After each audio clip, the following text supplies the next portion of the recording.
প্রায় 2 সপ্তাহ পর ফিলিং স্টেশনে গ্যাসের চাপ কিছুটা বেড়েছে।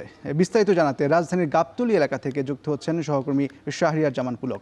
পুলক, আপনি এর আগে মগবাজার ফিলিং স্টেশন থেকে জানিয়েছিলেন গ্যাস অনেকটাই কমে গেছে।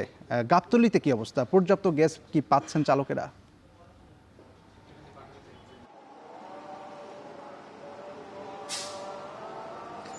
ইশতিয়াক, যেটি আসলে বলছে, মগবাজার থেকে আমরা গাবতলী আসার পথে অনেকগুলো ফিলিং স্টেশন আমরা দেখেছি সিএনজিতে।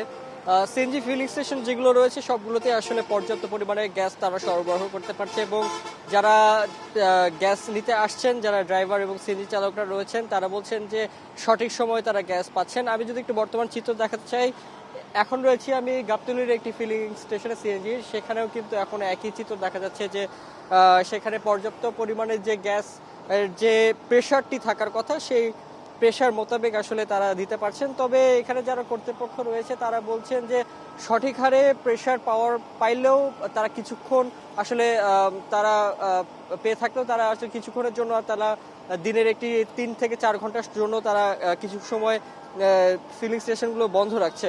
কারণ যদি সারাক্ষণ তারা কার্যক্রম চালিয়ে রাখতে চায় তাহলে সেই ক্ষেত্রে আসলে গ্যাসের প্রেশারটা কিছুটা কমে যাচ্ছে। কারণ যেই কক্সবাজার যে ভাসমান এলএনজি টার্মিনাল রয়েছে সেখানে আসলে একটি বয়লার চালু হয়েছে, যার ফলে আসলে পুরোপুরি একদম যে বলা চলে যে পুরোপুরি স্বাভাবিক সেটি আসলে বলা যাচ্ছে না। কারণ জাতীয় গ্রিডে দৈনিক 115 মিলিয়ন ঘনফুট হারে গ্যাস সরবরাহ শুরু হয়েছে, যার অর্থাৎ এখন থেকে যেটি আসলে 200-র নিচে ছিল সেটি এখন থেকে আসলে 250 থেকে 300-র কাছাকাছি মিলিয়ন ঘনফুটের কাছাকাছি হারে আসলে এখন থেকে প্রেশার বাড়ানো হবে। তবে একটি বিষয়, সেটি হচ্ছে রাজধানীর যে সিএনজি ফিলিং স্টেশনগুলো রয়েছে সেগুলোতে স্বাভাবিকভাবে গ্যাস কার্যক্রম পরিচালিত হলেও যে বাসাবাড়ির যেগুলো এখনো পর্যন্ত আমরা শুনেছিলাম সেগুলোতে কিন্তু এখনো পর্যন্ত অভাব রয়েছে।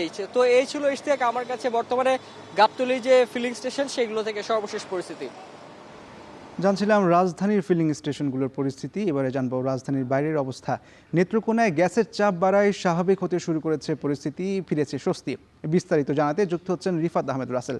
রাসেল, গ্যাসের চাপ কতটা বেড়েছে, পরিস্থিতি পুরোপুরি স্বাভাবিক হয়েছে কিনা জানাবেন।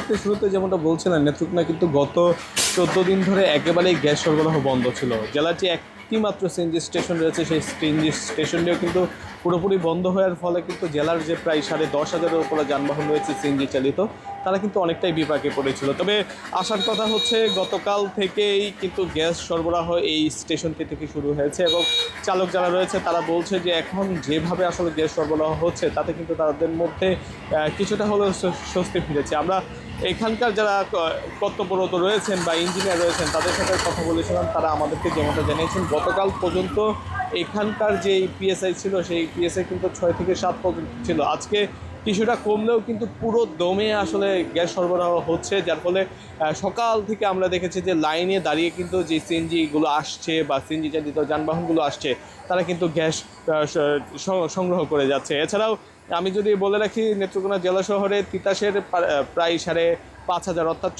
5,600-র মতো গ্রাহক রয়েছে। তারাও কিন্তু রান্নাবান্নার কাজও কিন্তু স্বাভাবিক হয়ে যাচ্ছে। কারণ গেল প্রায় 22শে জুলাই থেকে কিন্তু এই সংকট শুরু হয়েছিল। এখন যেহেতু আগস্টে এসেছে এবং আগস্টের শুরুতেই তারা আশা করেছিল যে সংকট স্বাভাবিক হবে, সেই আশা অনুরূপ ফলে কিন্তু এখন দেখতে পাচ্ছে মানুষ। এবং তারা বলছেন যে এই যে সংকট তৈরি হচ্ছে, এই সংকট যদি আগে থেকে তাদের প্রস্তুতি থাকতো তাহলে কিন্তু এই যে দীর্ঘ 14 দিনের যে তাদের দুর্ভোগ, সেই দুর্ভোগের মধ্যে কিন্তু তাদের পড়তে হতো না। বিশেষ করে একেবারে নিম্ন আয়ের যারা মানুষ রয়েছে তাদের কিন্তু দুর্ভোগটা একেবারে বেশি ছিল। আমরা দেখেছিলাম যে আমরা এ নিয়ে নিউজও করেছিলাম যে আসলে বিকল্প জ্বালানি অর্থাৎ সিলিন্ডার গ্যাস চালিয়ে কিন্তু ঝুঁকি নিয়ে তারা চালাচ্ছিলেন।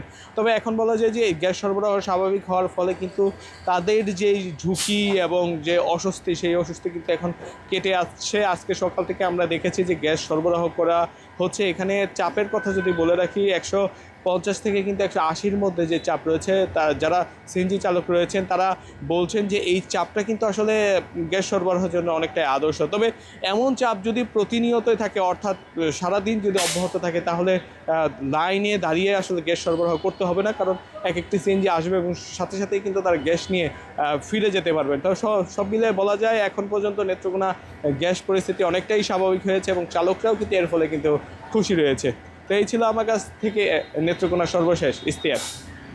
নেত্রকোনায় গ্যাস সরবরাহের সার্বিক পরিস্থিতি জানাচ্ছিলেন রিফাত আহমেদ রাসেল।